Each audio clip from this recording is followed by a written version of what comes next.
மார்னிங்கில் இதை பற்றி பார்க்க போகிறோம் அப்படின்னு பார்த்தீங்கன்னா, ஒன் பேஜ் சேஞ்சஸில் ஒரு இம்பார்ட்டண்டான ஃபேக்டர் இமேஜ் எஸ்இஓ பற்றி பார்க்க போகிறோம். இமேஜ் எஸ்இஓ அப்படிங்கிறது ஒரு ரேங்கிங் ஃபேக்டர்.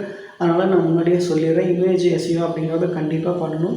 எப்படி பண்ணுறதுன்னா, நம்மளோட ப்ரைமரி கீவேர்டை வந்து ஒரு ஃபைல் வந்து டவுன்லோட் பண்ணுறோம், அதாவது ஃபைல் வைக்கிறோம், ஒரு இமேஜ் ஃபைல் வைக்கிறோம்னா அந்த ஃபைல் வந்து ரீநேம் பண்ணி அதோட ப்ரைமரி கீவேர்டை வந்து நம்ம ஃபைல் நேமாக வைக்கணும். அந்த இடத்துல நம்மளுடைய ப்ரைமரி கீவேர்டை வைக்கலாம்.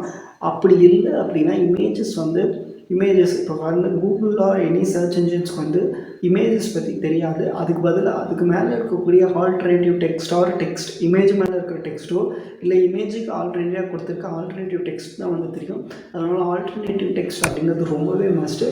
ஆல்டர்னேட்டிவ் டெக்ஸ்ட்டில் கரெக்டான ஒரு இமேஜஸ்க்கு உண்டான பேரை வச்சு வைங்க ஆல்டர்னேட்டிவ் டெக்ஸ்ட்டாக.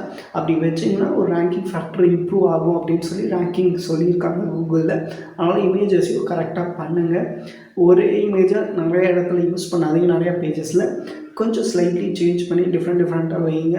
அதேமாரி ப்ராப்பராக ஆல் டெக்ஸ்ட்லாம் வச்சிங்க அப்படின்னா உங்களோட வெப்சைட் வந்து மேலே ரேங்க் ஆகிறதுக்கான வாய்ப்புகள் இருக்குது. உங்களுக்கும் எஸ்இஓ டாபிக்ஸ் நிறையா வேணும் அப்படின்னா என்னை ஃபாலோ பண்ணிக்கோங்க. நான் உங்களுக்கு எஸ்இஓ பண்ணி தரணும் அப்படின்னு ஆசைப்பட்டீங்கன்னா இந்த நம்பரை கான்டாக்ட் பண்ணுங்கள். அவங்க உங்களுக்கு கைட் பண்ணி உங்களுக்கு சொல்லித் தருவாங்க. எங்களுடைய டீமை நாங்களே உங்களுக்கும் பண்ணி தருவோம்.